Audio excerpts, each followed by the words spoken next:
দিয়ে মাছ মারা হয় বা এখানে বন বিভাগের যে অনিয়ম এবং দুর্নীতি আছে তার কারণে এখন হরিণ হত্যা বাঘ হত্যা এগুলো বেড়ে গেছে। আমরা আমাদের এই রায়ের মতো ধ্বংস হতে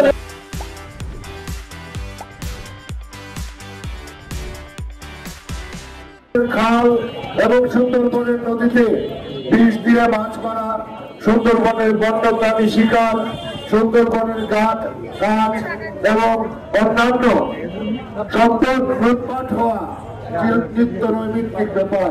আজকে সুন্দরবনের পাড়ের মানুষ, সুন্দরবন পাড়ের জেলে, সুন্দরবনের বাওয়ালি তার জীবন দিয়ে বুঝতে পারছে সেই অভিঘাত তার জীবনে কেমন চরম নৈরাজ্য, চরম হতাশার সৃষ্টি করেছে।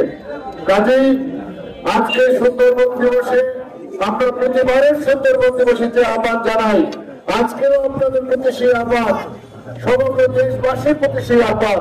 আজকে আপনারা অনেকেই ভালোবাসা দিবস পালন করবেন বা করছেন। আজকে বিশ্বের অনেক জায়গায় ভালোবাসা দিবস পালন হবে বা হচ্ছে। আমরা আপনাদের সবার প্রতি আহ্বান জানাই, এই ভালোবাসা দিবসে আপনারা সুন্দরবনকে একটু ভালোবাসুন। সুন্দরবনকে না ভালোবাসলে আমাদের অস্তিত্ব হুমকির মুখে পড়বে।